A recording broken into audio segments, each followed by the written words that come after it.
Saya hidup dari kecil di daerah yang sangat miskin, daerah Flores Timur, daerah Pulau Lembata yang sangat miskin.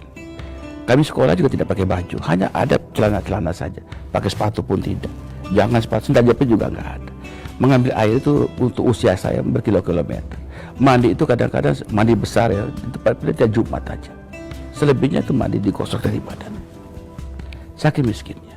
Kadang-kadang kami makan itu dari biji asam, kemudian biji mangga yang kering itu, kemudian buah dari bakau, dan sangat miskin sekali. Kadang-kadang satu hari itu makan satu potong kelapa saja itu yang diiris kecil itu luar biasa.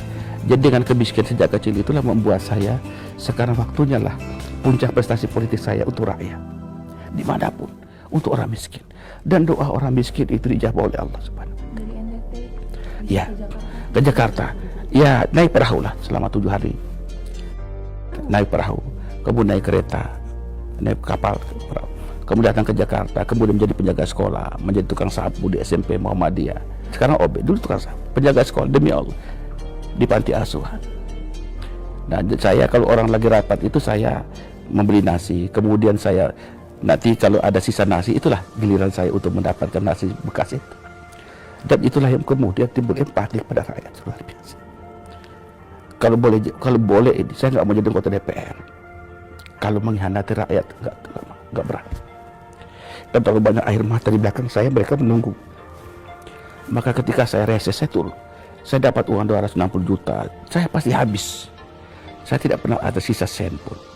Saya bangga sekali bisa memberi sesuatu buat mereka. Dan air mata saya bukan air mata karena ingin diperhatikan orang. Ini tidak, memang saya begitu. Kalau anak saya nangis bahagia, saya juga menangis sedih juga saya. Karena saya tidak ingin mereka menangis karena saya waktu kecil.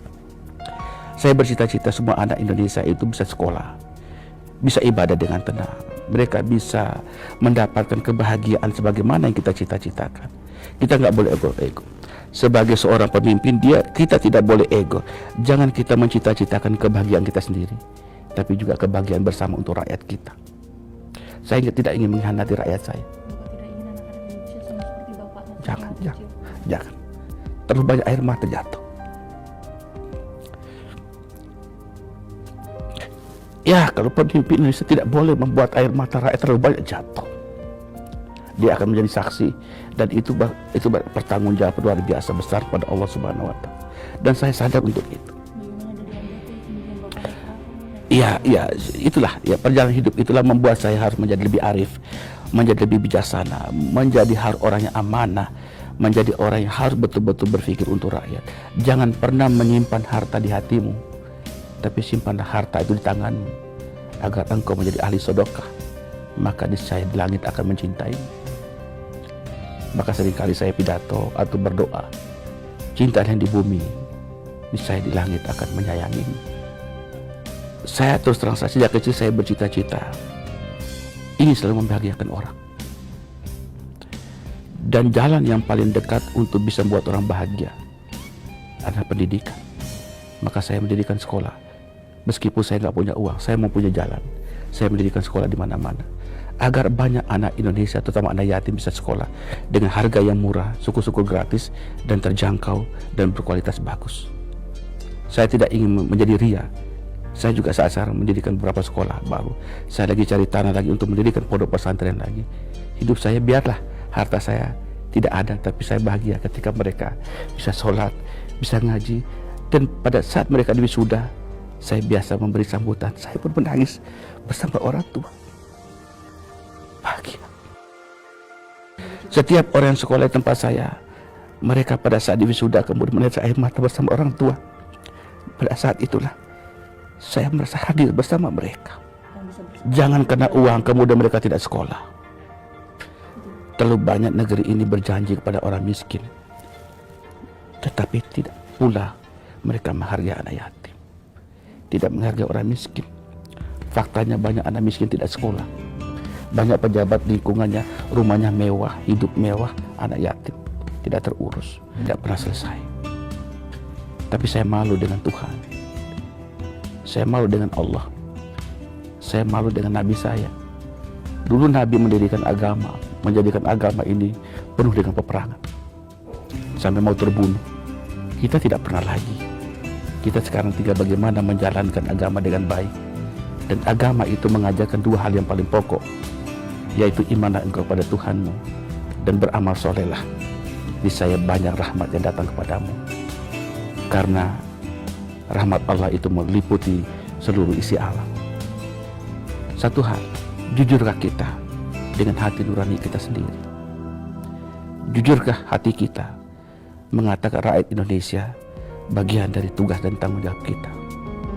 Di pundak kita masih banyak tanggung jawab harus kita kerjakan. Saya malu dengan Bung Karno. Saya malu dengan Bung Hatta.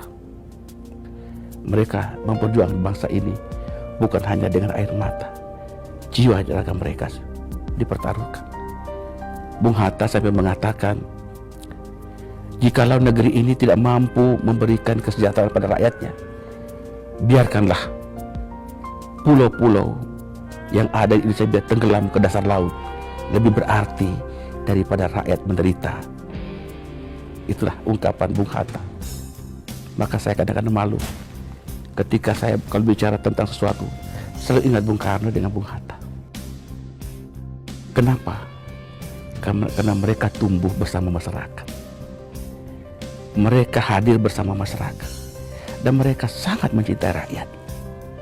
Bung Karno pernah mengatakan, jikalau negara memanggilku, kemudian keluarga aku memanggilku, maka aku akan pilih negaraku.